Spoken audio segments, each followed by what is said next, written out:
la gloire de ton nom. Parle-nous au nom de Jésus-Christ. Amen.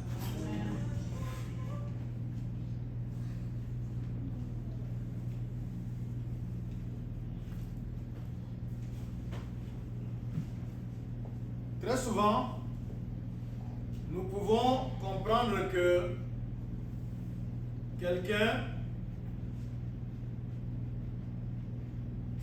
de très puissant peut nous protéger ou nous aider. C'est une personne puissante, elle peut nous aider. C'est une personne d'influence, elle peut nous aider. Mais il est un peu difficile de comprendre comment un nom peut aider quelqu'un. C'est une question très difficile.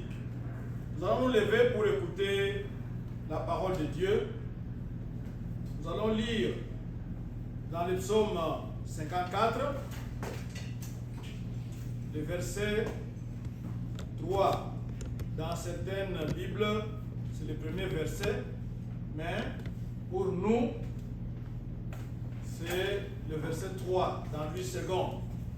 Le verset est affiché là-bas à l'écran. Ô Dieu, sauve-moi par ton nom et rends-moi justice par ta puissance. Amen. Hein? Amen. On peut s'asseoir. C'est le psaume de David. C'est David qui a écrit ce psaume. Et quand il a écrit, il était caché quelque part. Le roi Saül était en train de le chercher pour le tuer. Parce que Saül devait être remplacé par David. Parce que nous savons que le roi Saül avait désobéi à Dieu. Dieu l'avait écarté et à la place, il voulait mettre David. Alors le roi Saül faisait tout pour tuer, pour éliminer David. Alors les Ziphiens sont arrivés, ils sont allés dire au roi Saül que nous connaissons là où nous connaissons là où David se cache. Alors, devant cette menace-là, devant la menace d'être saisi et livré au roi Saül, David avait fait la prière que nous sommes en train d'étudier aujourd'hui. Ô Dieu, sauve-moi par ton nom. Comme je le disais tantôt, il n'est pas facile de comprendre.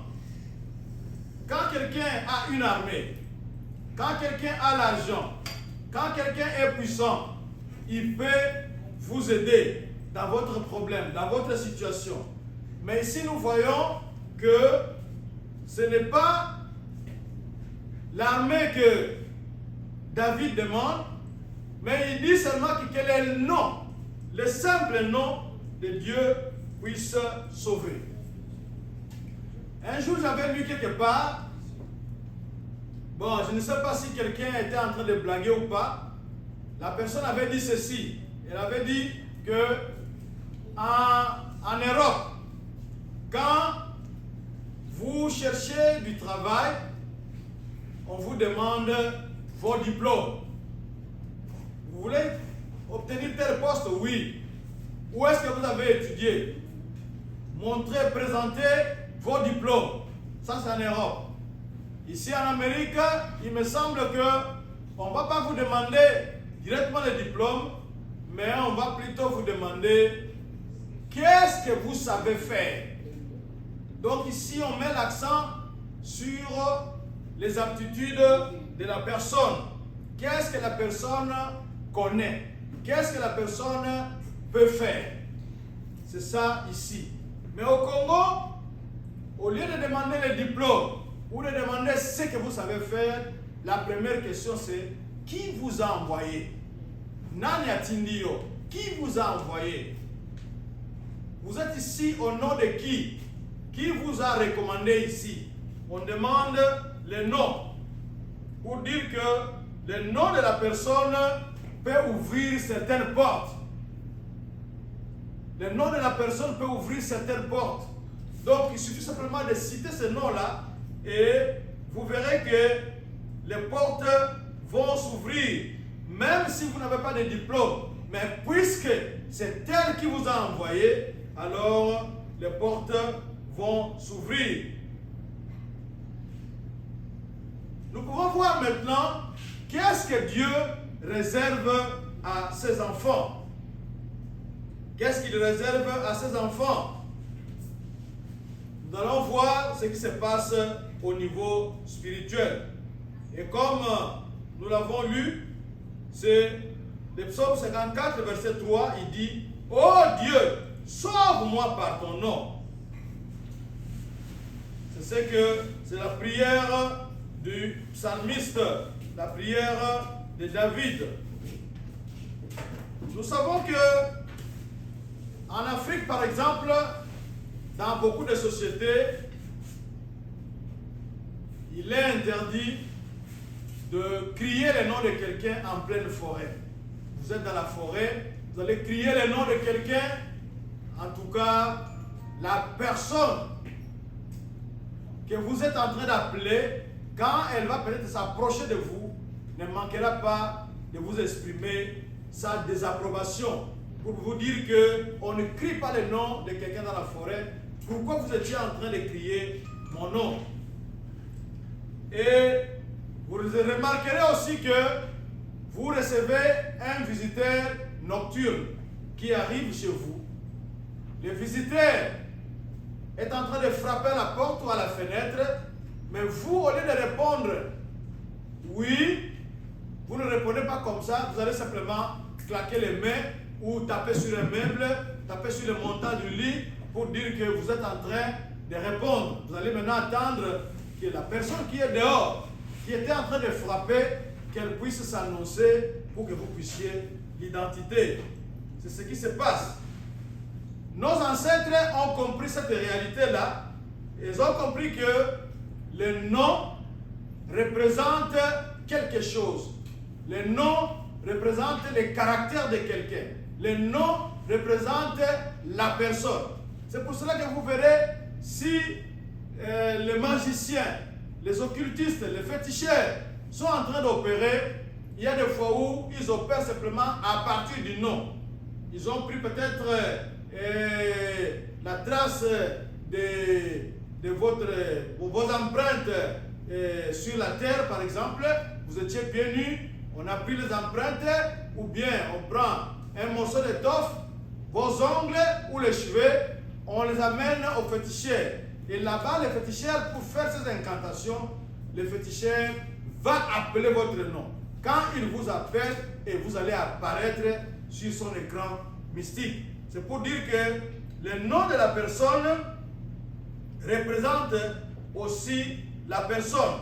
Et nous savons que le nom représente le caractère de la personne. Comment est cette personne-là? Alors, maintenant, nous pouvons voir ou revenir dans notre texte ici pour comprendre ce que David veut exprimer ici. Ce que David veut nous faire comprendre ici.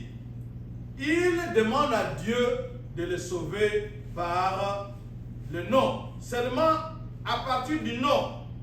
Le nom de Dieu peut sauver. Notre grand thème aujourd'hui, c'est le nom qui sauve. Le nom de Dieu peut sauver. Alors, David va appeler Dieu, va faire appel à Dieu pour que Dieu seul, c'est lui qui a le nom qui peut sauver. C'est lui qui a le nom qui peut opérer des miracles. C'est lui qui a le nom qui peut faire de grandes choses. Si nous lisons le Proverbe chapitre 18, verset 10, nous verrons ceci. Proverbe chapitre 18, verset 10, il est écrit ceci. Je lis au nom de Jésus. Amen. Proverbe 18, verset 10. On dit ceci.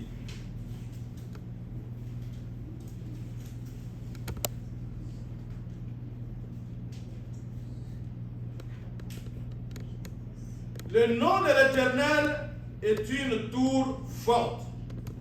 Les justes s'y réfugient et se trouvent en sûreté. Ici, on a utilisé les images anciennes. Mais même à notre époque ici, il y a des endroits où les gens pouvaient se cacher quand il y a une attaque atomique. On appelle ça les bunkers. Je me souviens même à Matadi, il y avait un bar là qu'on appelait bunker. Tellement qu'on avait mis un mur épais parce que c'était à un endroit difficile, de telle sorte que les automobilistes pouvaient rentrer directement dans ce bar-là. On l'appelait bunker. Donc le bunker, c'est un endroit où quelqu'un peut se cacher en cas de guerre, en cas d'attaque atomique. Vous vous cachez là-bas et vous serez en sécurité. Alors ici, on nous dit que c'est une tour forte. C'est une tour où on a renforcé les murs, de telle sorte que quand il y a la guerre, quand l'ennemi vient, quand vous allez vous cacher là-bas, on ne saura pas vous atteindre. Donc c'est un endroit de sûreté, c'est un endroit de sécurité. C'est très, très fort. Donc quand vous vous réfugiez là-bas, vous allez être en sécurité. Mais ici, le Proverbe 18 l'affirme, on nous dit que le nom de l'Éternel est une tour fortifiée. Les justes s'y réfugient et se trouvent en sécurité. Donc, c'est avec raison que le psalmiste David fait appel au nom de Dieu. Il demande à ce que Dieu puisse, le nom de Dieu puisse le sécuriser. Parce que le nom de Dieu, c'est une tour fortifiée. Quand nous allons au psaume 20, au premier verset, nous allons lire ceci.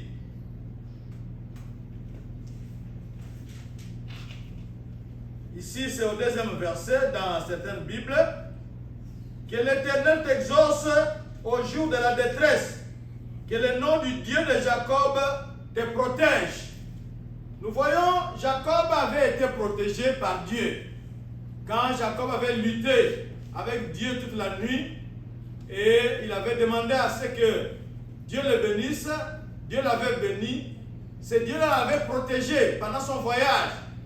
Il est parti, il a été chez son oncle Laban, il a travaillé là-bas, il s'est marié, il est revenu et Dieu le protégeait. Alors c'est comme ça qu'on dit ici que le Dieu de Jacob te protège.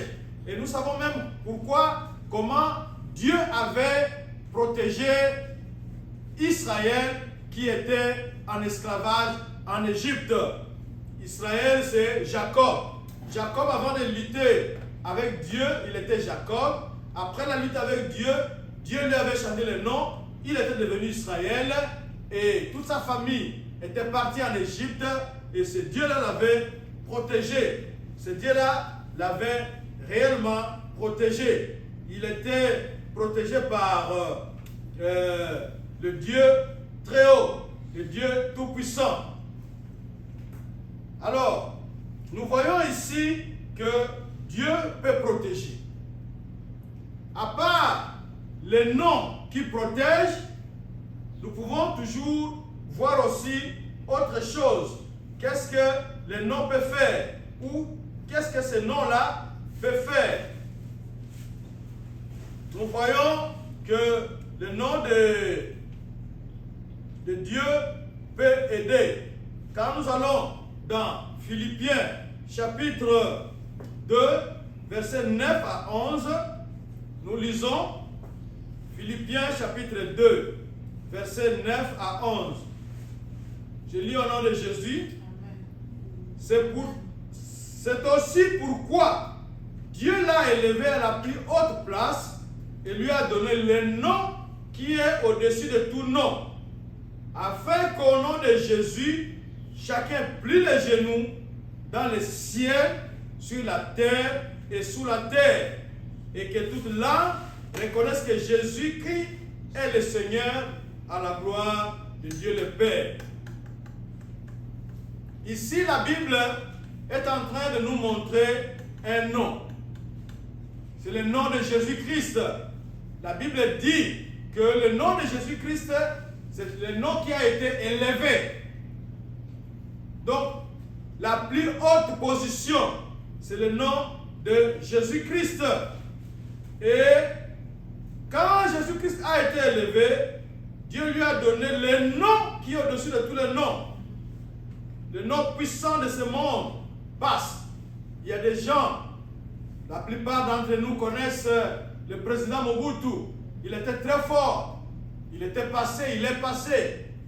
Il y avait en Afrique Idi Amin Dada. Il est passé. Il y avait la reine d'Angleterre. Elle vient de passer. Elle qui avait les 3/4 du monde sous son pouvoir. C'était un nom fameux. C'est passé. Mais il y a un nom qui dépasse tous les noms. Ce nom-là est éternel. C'est le nom de Jésus-Christ. Et Dieu lui a donné le nom qui est au-dessus de tout nom. Le nom qui dépasse les autres noms. C'est un nom éternel. Depuis nos ancêtres, Jésus est roi. Aujourd'hui, Jésus est roi. Demain, Jésus est roi et il sera roi éternellement. Il va toujours occuper la première position. Il sera toujours au-dessus. C'est le nom qui dépasse les autres noms. Alors, si nous devons regarder de près là, le nom de Jésus, qu'est-ce que ce nom-là fait? La première chose que nous remarquons, c'est celle-ci. S'il y a des places ici au monde, chacun a son nom et chaque nom a une certaine place. Mais parmi tous ces noms-là, il y a un nom qui dépasse tous ces noms-là. C'est le nom de Jésus. C'est la plus haute place. Et puis, qu'est-ce qui se passe? Quand on cite le nom de Jésus, tel que nous sommes en train de citer le nom de Jésus-Christ maintenant, il y a des choses qui se passent. Dans le monde spirituel, il se passe des choses. Qu'est-ce qui se passe? On nous dit que, au nom de Jésus, chaque genou plie, fléchit. Chaque genou. Dans le monde céleste, dans le monde occulte, dans le monde des ténèbres, maintenant que nous sommes en train de prononcer le nom de Jésus, chaque genou là-bas est déjà plié. Amen. Chaque genou est plié à cause du nom de Jésus que nous sommes en train de citer. Et le nom de Jésus fait que là-bas, on reconnaît que Jésus-Christ est Seigneur. Toute langue confesse, toute langue reconnaît, toute langue prononce que Jésus-Christ est Seigneur, à la gloire de Dieu le Père. C'est ça qui se passe quand nous citons le nom de Jésus-Christ. On cite encore, quand nous regardons dans le nom de Jésus, au ciel, sur la terre et sous la terre, tout le monde est à genoux. Tous les petits esprits là sont à genoux parce que c'est le nom qui est au-dessus de tous les noms. Même dans le séjour des morts, c'est le nom qui dépasse tous les noms et c'est le nom qui met toute la création à genoux. Et toute langue confesse ou proclame que Jésus-Christ est Seigneur. Amen. Pour la gloire de Dieu. Amen. Dieu ne nous a pas donné n'importe quel nom. Dieu ne nous a pas donné simplement un nom vide comme ça. Jésus, c'est un nom vide. Non. Dieu, derrière ce nom-là, se cache une personne. La personne de Jésus-Christ. C'était un homme qui avait vécu il y a de cela 2000 ans. Une personne qui a vécu ici sur la terre il y a de cela 2000 ans. On l'a vu parmi les hommes. Il a marché parmi les hommes. Il s'est promené parmi les hommes. Il était avec les hommes. On l'a vu. Et qu'est-ce que cet homme-là faisait? Qu'est-ce qu'il faisait? Quand nous lisons Actes chapitre 4, verset 12, nous allons voir qu'est-ce que ce nom-là, ou qu'est-ce que cette personne-là faisait. Quelle est la puissance qui se cache derrière le nom de Jésus-Christ. Dans Actes chapitre 4, verset 12, on nous dit ceci. On nous dit que il n'y a de salut en aucun autre. Il n'y a de salut en aucun autre, car il n'y a sous le ciel aucun autre nom, aucun autre nom qui a été donné parmi les hommes par lesquels nous devions être sauvés. Donc comme vous le voyez, non seulement que ce nom protège, mais ce nom sauve aussi. C'est un nom qui protège, mais c'est un nom qui sauve. Et quand nous allons un peu plus loin, dans Acte 3, verset 6, nous allons lire ceci. Acte 3, verset 6, on nous dit, alors Pierre lui dit, je n'ai ni argent ni or, mais ce que je te le donne. Au nom de Jésus-Christ de Nazareth, lève-toi et marche. Et quand nous allons un peu plus loin, au verset 16, le même Pierre est en train d'expliquer ce qui venait de se passer. Il dit quoi? Il dit, c'est par la foi en son nom que son nom a raffermi celui que vous voyez et connaissez. C'est la foi en lui qui a donné à cet homme cette entière guérison en présence de vous tous. Donc c'est un nom qui guérit. Quelle est cette histoire? Les apôtres Pierre et Jean étaient en train d'aller à l'église pour la prière de l'après-midi. Alors à la porte, il y avait un homme qui n'entrait pas dans l'église. Lui, c'était son lieu de business, c'était son bureau. C'est là qu'il demandait l'aumône aux gens qui entraient au temple. Alors, quand Pierre et Jean sont passés à côté de cet homme-là, et comme toujours, la main était tendue, la personne demandait l'aumône. Alors, Pierre va lui dire ceci, je n'ai pas d'argent, je n'ai pas d'or pour te donner. Et ça, c'est moi qui ajoute, si on te donne l'or, on te donne l'argent, ça va se terminer un jour et tu seras toujours dans les besoins. Alors, qu'est-ce que les apôtres font? Ils lui donnent le nom qui est la source du bonheur, le nom qui est la source de bénédiction, le nom qui apporte le miracle dans la vie de quelqu'un. C'est le nom de Jésus.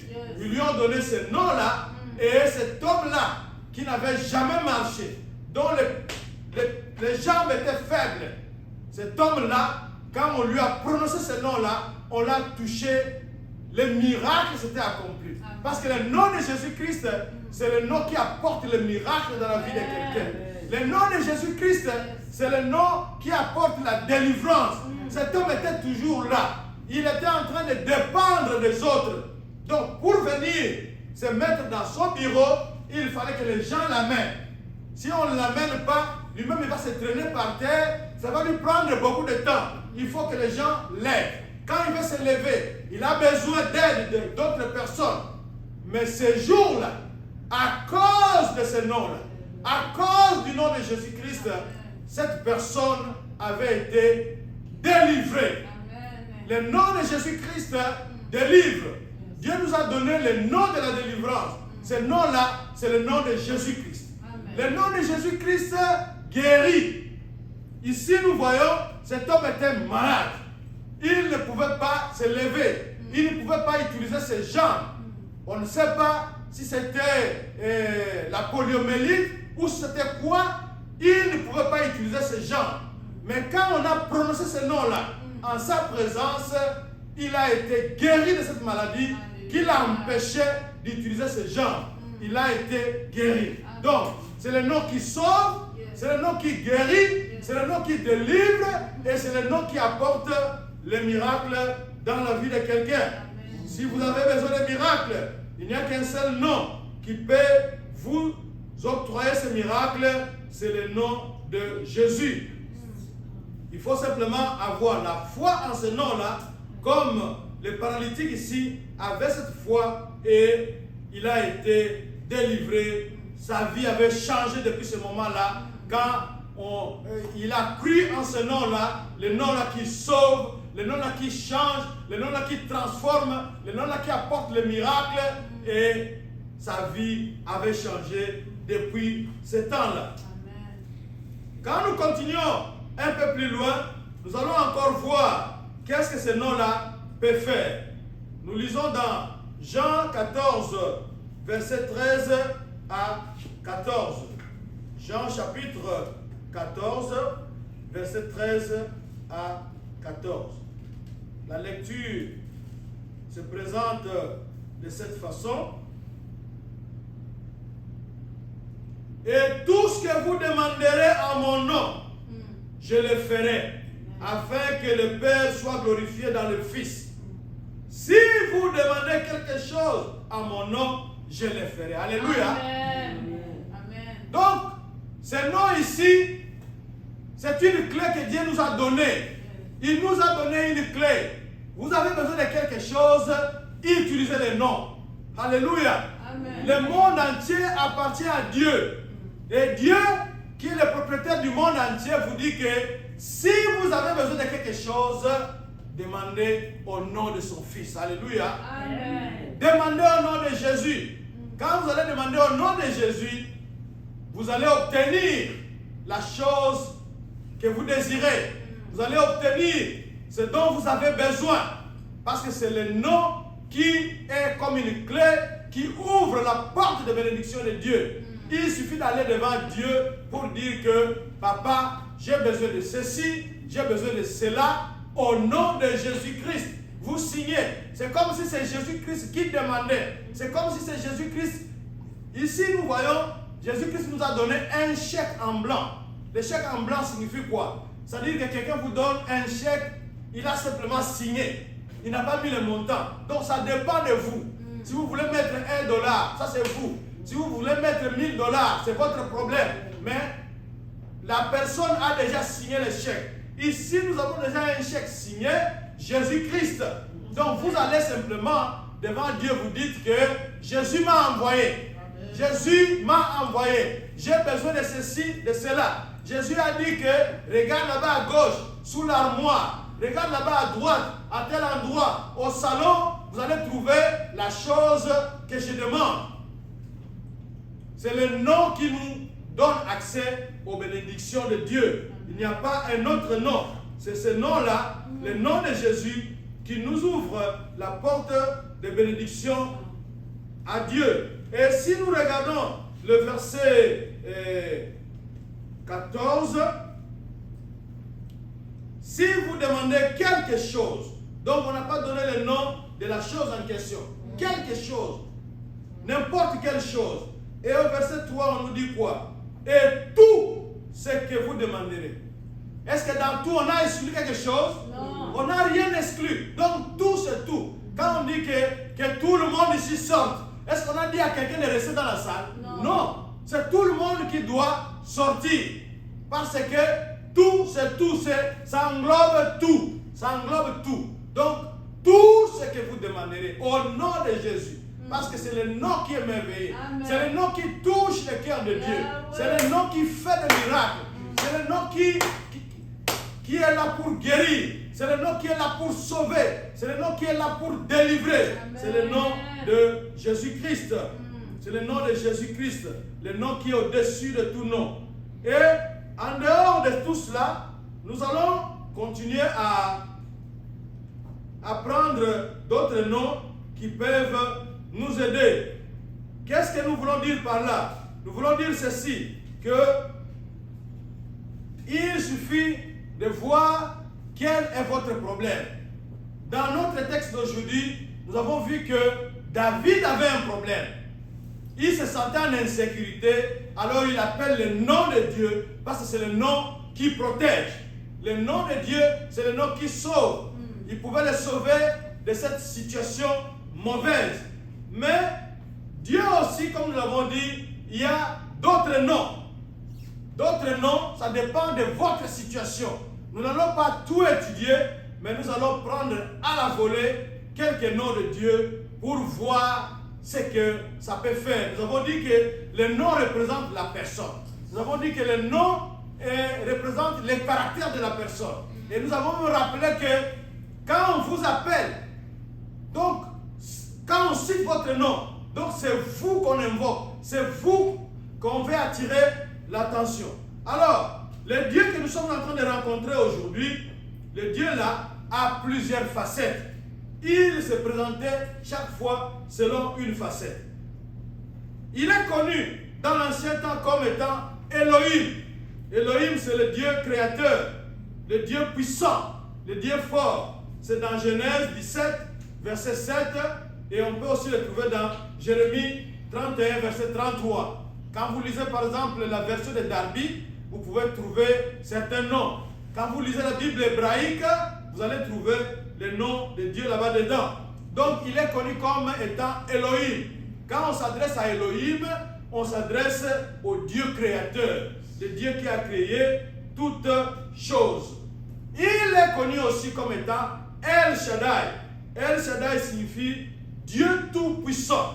Par exemple, dans Genèse 49, verset 24, ou dans Psaume 132, verset 2, il y a aussi d'autres textes, mais pour ne pas trop nous surcharger, j'ai pris simplement l'essentiel. Là, il est connu comme étant El Shaddai, Zengamam, donc le tout-puissant. Les sommets des sommets. Toi, tu es puissant, oui, mais lui, il est le tout-puissant. Donc, il est au-delà, au-dessus. Il contrôle toute la situation. Il contrôle tout l'univers. Et rien ne lui échappe. Rien ne lui échappe. Il est le tout-puissant. On le connaît aussi comme étant Yahweh. Yahweh, c'est-à-dire éternel. Mon grand-père, qui était chef coutumier, était né un jour et il est mort et son histoire était finie. La reine d'Angleterre, qui a fait 70 ans au trône, un jour, c'était ici en 2023, elle est partie. Mais Yahweh, d'éternité en éternité, il est Dieu. Son règne n'a pas de fin. Il est Dieu éternellement. C'est comme ça qu'on l'appelle Yahweh. Ça signifie éternel. On le connaît aussi comme étant Yahweh Jireh, Jéhovah Jireh, Yahweh Jireh, le Dieu qui pourvoit, l'éternel qui pourvoit. D'après Genèse 22, 14. C'est une histoire que beaucoup de gens connaissent. Abraham était en train d'aller sacrifier son fils Isaac sur la montagne. Il a amené tout ce qu'on doit amener, sauf les sacrifices. Alors son fils, qui était déjà rodé dans ces choses-là, va lui poser une question simple. Papa, je vois qu'on a tout amené ici. On a le bois, on a le feu, on a ceci, on a cela. Mais il manque une chose. Où est le sacrifice? Son père répond, l'Éternel pourvoira.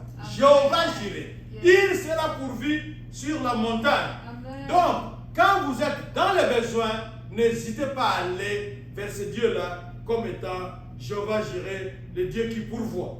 Il est aussi connu comme étant Jéhovah Rapha. Jéhovah Rapha, l'Éternel qui guérit. D'après Exode 15, 26, quand vous êtes malade, le médecin des médecins, les médecins, David est le créateur. Quand nous on a des problèmes avec nos véhicules, quand vous rentrez chez celui qui a fabriqué ces véhicules-là, il va donner la solution.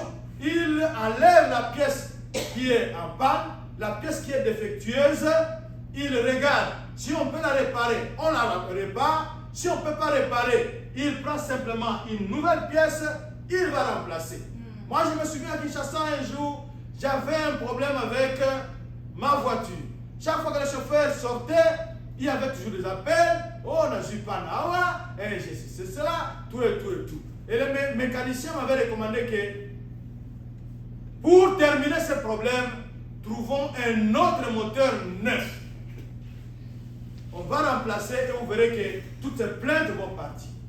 Et il était parti à Matadi, il a acheté un autre moteur identique au premier moteur, il a remplacé là-bas, les problèmes étaient terminés. Donc, Ça, c'est les mécaniciens. Mais lui, ici, il est le mécanicien des mécaniciens. Il est Jéhovah Rapha. Vous avez un problème de maladie. Quand vous allez à lui, il enlève les cellules là qui sont malades, il enlève la douleur là-bas, il répare les nerfs, il répare les os, il répare ce qui ne va pas en vous et vous serez retapé comme neuf. Il s'appelle aussi Jéhovah Shalom, c'est-à-dire l'éternel paix, l'éternel qui donne la paix. C'est dans Juges chapitre 6, verset 24. Vous manquez la paix. Oh, c'est la MONUC, la mission de l'ONU pour la paix. Oh, la MINUSA, c'est quoi? L'ONU envoie ses soldats à gauche, à droite pour maintenir la paix. Mais vous avez suivi l'histoire de Goma. Il n'y a pas de paix là-bas. Les armes ne donnent pas la paix. Les balles ne donnent pas la paix. Les militaires ne donnent pas la paix. Les marabouts ne donnent pas la paix. Et vous êtes allé chez un marabout pour avoir la richesse. Mais maintenant, quand il y a simplement un simple crank là qui fait un voyage dans votre chambre, vous sursautez. Vous avez peur. Une simple souris qui passe, vous avez peur.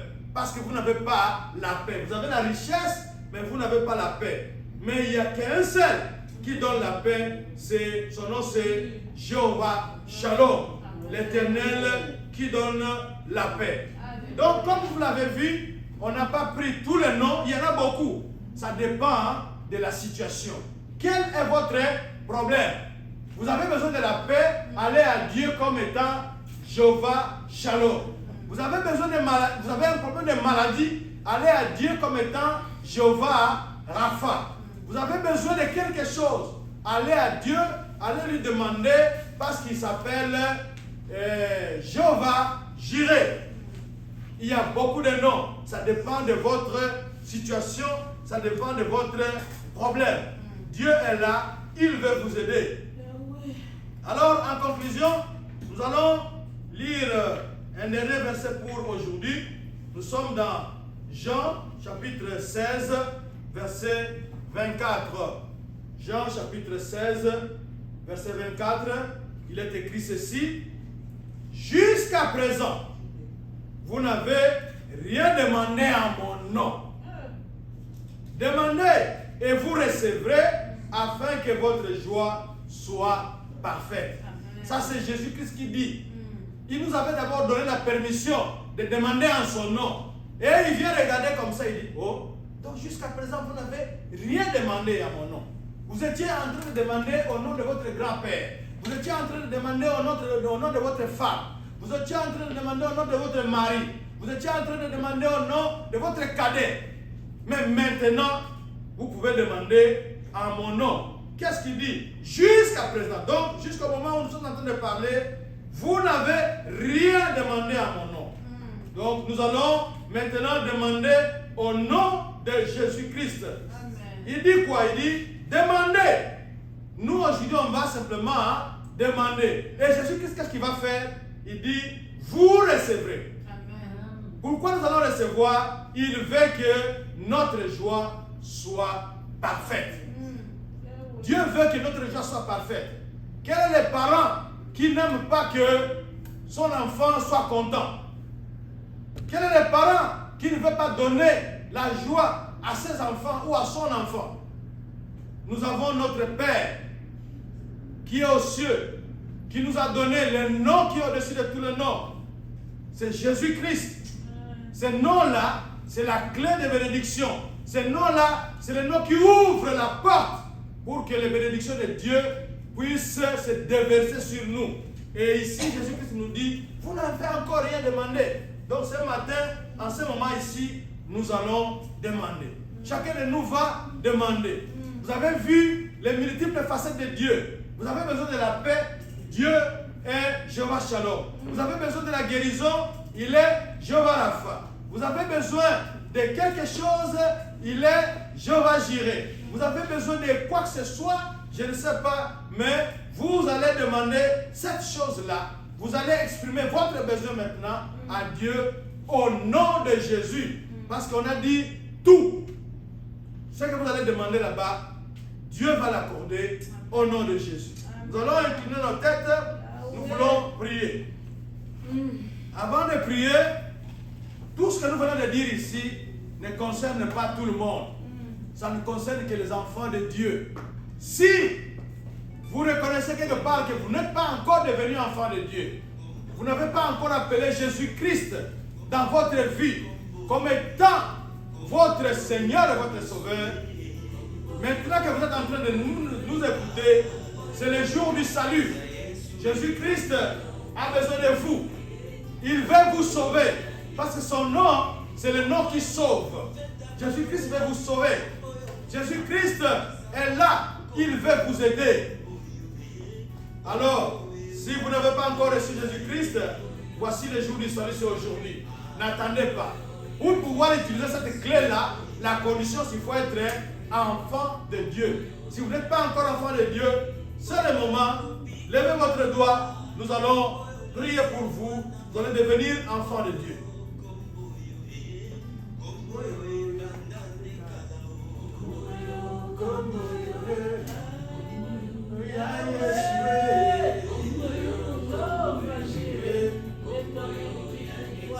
Si vous n'avez pas encore reçu Jésus-Christ, ça c'est votre prière.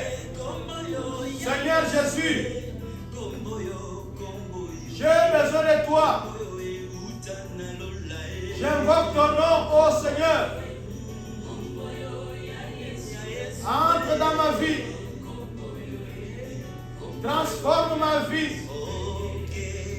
Je l'ai conduite jusqu'à présent de moi-même. Et cela n'a donné aucun résultat. Je viens à toi. Toi qui ne mettras pas dehors celui qui vient à toi. Prends ma vie. Transforme-la. Fais de moi la personne que tu désires que je sois. Amen. Maintenant, chacun de nous va prier. Nous avons un nom qui est la clé. On nous a dit demander. Je ne sais pas si vous allez sortir ici sans rien demander. N'hésitez pas à demander. Demandez à ce Dieu-là. Il est prêt à vous exaucer. Il est prêt à vous répondre. Il a dit, vous recevrez. Jésus-Christ veut que votre joie soit parfaite. Alors, profitez de l'occasion. Ne comptez pas la prière que vous aviez faite le matin. Il a dit que jusqu'à présent, vous n'avez rien demandé. Il a annulé ce que vous avez demandé le matin. Demandez maintenant. Il a annulé ce que vous avez demandé hier. Il a annulé ce que vous avez demandé dimanche passé. Il est là prêt à vous exaucer. Alors, prions au nom de Jésus.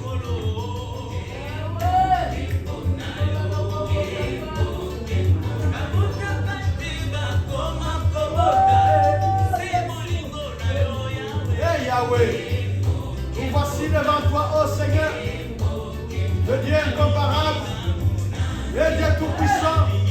Nous voulons voir ta gloire sur cette assemblée, ô Seigneur. Nous voulons voir ta gloire, ô Seigneur. Manifeste-toi, Seigneur. Oh Yahweh, tu connais les besoins de tout un chacun. Tu connais les besoins de cette église. Oh Yahweh, nous venons à toi, Seigneur. Nous voulons voir ta gloire comme Moïse l'avait vu. Nous voulons contempler ta gloire. Oh Yahweh, manifeste-toi Seigneur. Manifeste-toi Seigneur. Manifeste-toi sur cette assemblée. Manifeste-toi chez ta fille. Manifeste-toi chez ton frère. Manifeste-toi chez ton fils, oh Seigneur. Manifeste-toi, oh Yahweh. Merci Papa. Merci, oh Seigneur. Merci, oh Yahweh. Agis. Les noms qui ont au-dessus de tout nom. Agis. Les noms qui sauvent. Les noms qui guérissent. Les noms qui transforment. Les noms qui apportent le miracle. Agis, oh Seigneur. Agis, oh Seigneur. Nous invoquons ce nom-là. Les noms qui protègent, oh Seigneur. Les noms qui protègent, oh Seigneur. Agis. Nous avons besoin de ton nom, oh Seigneur. Ce nom-là. Oh Yahweh. Oh Jésus-Christ. Nous invoquons ton nom sur notre famille, sur notre vie, sur nos projets, sur notre ministère, sur notre mariage, sur nos enfants, sur la nouvelle semaine, sur cette église. Nous invoquons ton nom, Seigneur. Les noms qui apportent le miracle, les noms qui bénissent, les noms qui guérissent, les noms qui transforment, les noms qui délivrent. Nous avons besoin de ton nom, Seigneur. Manifeste-toi, oh Seigneur. Hey, alléluia. Que la gloire te revienne, oh Yahweh. Que la gloire te revienne, oh incomparable. Que la gloire te revienne, oh le Dieu très haut. Yahweh, nous avons besoin de toi. Nous invoquons ton nom sur ton peuple. Nous invoquons ton nom sur ton peuple, Seigneur. Que la gloire te revienne, oh Yahweh. Le Dieu qui va se manifester. Manifeste ta gloire. Manifeste ta gloire. Manifeste ta gloire. Nous voulons contempler ta gloire, oh Seigneur. Et nous demandons au nom de Jésus. Nous demandons au nom de Jésus la clé que tu nous as donnée. Nous demandons au nom de Jésus. Nous avons besoin de paix. Nous avons besoin de mariage. Nous avons besoin que nos projets aillent de l'avant. Nous avons besoin d'argent. Nous avons besoin de la joie. Nous avons besoin de repos. Nous avons besoin de guérison. Nous avons besoin de beaucoup de choses. Nous voulons que notre carrière avance. Nous voulons que notre ministère soit glorieux, oh Seigneur. Nous le demandons au nom de Jésus. Manifeste-toi. Yahweh, manifeste-toi, oh Seigneur. Yahweh, manifeste-toi, le Dieu de Dieu. Manifeste-toi, le Dieu incomparable. Manifeste-toi, le Dieu puissant. Yahweh, manifeste-toi au nom de Jésus.